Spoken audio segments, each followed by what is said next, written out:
This is David Waters with Gators Breakdown, bringing you a preview of a Gators Breakdown Plus chat. If you want to join Gators Breakdown Plus and take part in chats like these, link is in the description below to join. Well, I'll ask the question, is there one big, Lagway's already in the class, and that was the one we all identified really, really early, but is there one 2024 recruit that is right now like a can't miss for you guys? Probably the rushing kid. I really want him more than really anybody. All the 5 stars, Dave. All the 5 stars. And so most of them are already taken. Well, some of them. You can always flip. Let's hope.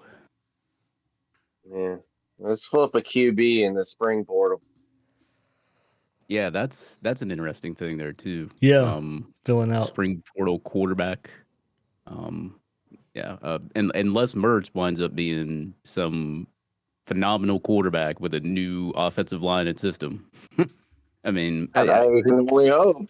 Right? I did a little bit of like research on PFF, and I don't know if it was his last year's numbers or his career numbers. So PFF will adjust somebody's completion rating based on like drops from the receivers that were on target, and his wound up being like 68% or something like that. I'll have to open that thing up. I saved it on Google Docs somewhere. What percentage was that? It was like 68 or 69, but I don't know if that was for his career or just for last year. It's off of, you know how completion rating goes in quarterbacks. So what they do, PFF will adjust. Like a drop percentage? Yeah, like drop percentage. Like if he throws an on-target pass to a receiver and he drops it, they adjust it for that. Interesting. Well, any offense is going to look with him under, will be better than Wisconsin's. I went to sleep trying to watch their offense. Their offensive line is bad. Yeah, you have to take into consideration that they don't have the best wide receivers there either. Mertz was sacked 23 times last year. Jeez. And then 47 for his career. Holy crap. Seth Martin put out a video on that. It's tough to watch. Well, we know why Chris was fired. There's very few quarterbacks. Everybody wanted that kid, right? Mm-hmm. He was a coveted quarterback in that class. Yeah, I was going to say, there's very few quarterbacks that are good with a crappy offensive line. Few can do it. Yeah, I think Richardson can do it with a good offensive line. Yeah, I don't have a name. I know I think there's a safety. They're pretty. I think they're going to target safety in the spring portal. That's one position to look out for. Wide receiver? I think so. Offensive line? Yes, I did hear possible there too. So safety, wide receiver, offensive line. And then if you got the 4th spot, maybe another quarterback. And we're good at running back now that with the addition of Carroll, I think. Oh, I think so, yeah. I actually do like Carroll, to be honest. It sounds great. So one thing I'm confused about with Carroll, so was it 21 he put up his numbers? I believe so. 20 and 21, but I think 21 was his big year. Okay. Yeah, I think he averaged like 6 yards a carry or something like that. 6 points. That's under the current current head coach, right? Yeah, he's been there. Yeah, he's been there since he left. Fritz left Georgia Southern and went to Tulane. Okay, all right. So, with Pratt, a lot of the buzz was about the scheme fit. Yep. Right. So we're thinking Carroll could come in, be a solid third, knowing the zone run scheme coming in, right? Yeah, and he could probably. I didn't hear anybody making that connection because it was like Pratt was like, "Oh yeah, Pratt's perfect for our offense. He knows the scheme." So 20, 20 was 20 was his big year, not 21. He did play. He played in 12 games in 20. Oh, 20. And 12 games in 21. To go over it one more time, 741 total rushing yards in 20, and he had 516 in 21. How many games in 21? 12 each year. Oh, okay.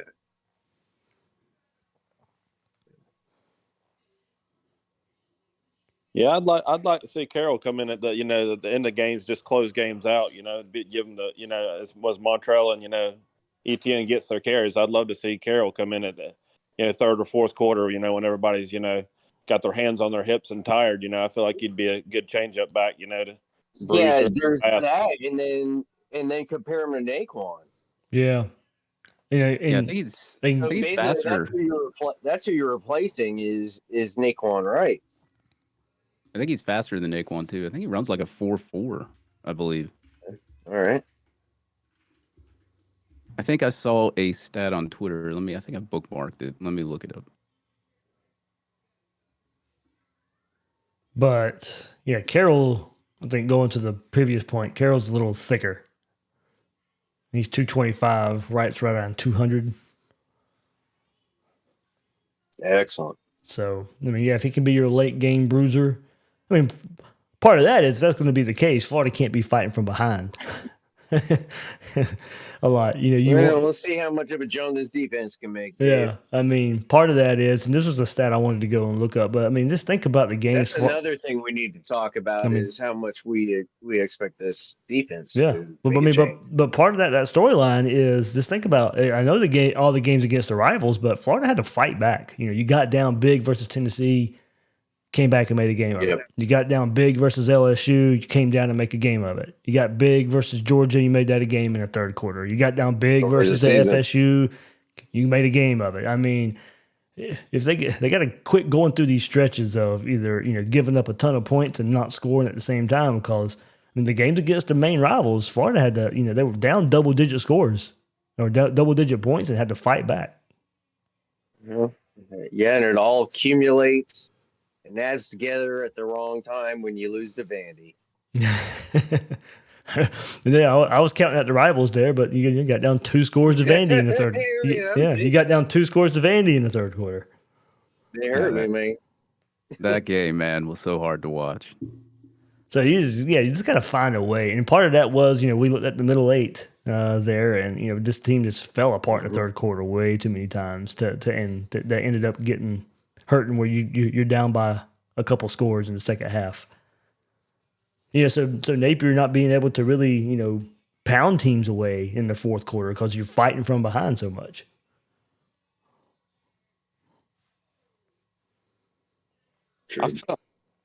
I feel like Napier a lot of times it's like he outthought himself instead of just coaching to the strengths. I felt like that we could have won a lot more games, if we just stuck to the game plan. There was a simple game plan, and because I feel like he was scared half to death his defense was going to give up something, so he just tried to outthink himself on a lot of games. Yeah, I agree with that. Yeah, I think some of the late first half for him that late first half. I think that did play a part in it too. Probably passing a little bit more with AR trying to get something going.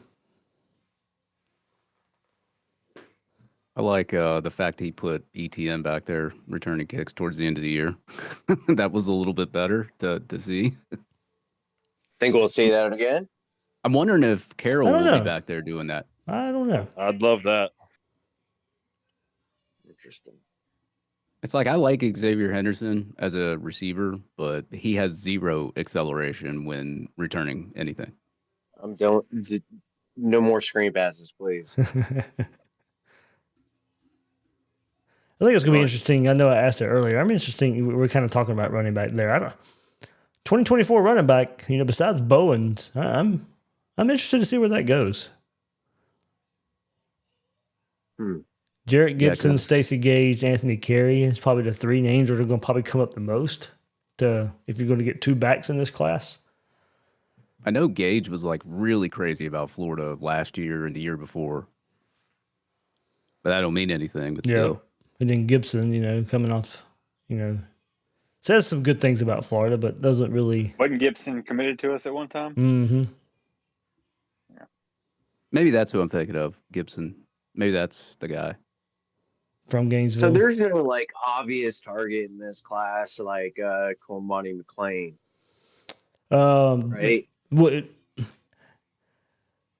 McLean was that because he was in state and so close, so you identified that. Yeah. Now, I think it ended up because of all the visits and all that stuff. I think that ended up being Lagway, and we got him. So, to start that, because since he was an out-of-state quarterback and all that kind of stuff, I don't know if he was really identified like Cormani was. Cormani was, hey, he's in-state. We got to go get him. Grew up a Gator fan. From all we know, you got to go get him. That wasn't. I think it turned into Lagway, but I don't think it was Lagway from the beginning. Could you get him on campus that much? We knew the interest was there. We were hearing good things. I think we like him. Yeah. He seems like a more can't miss than anything we've had in a while.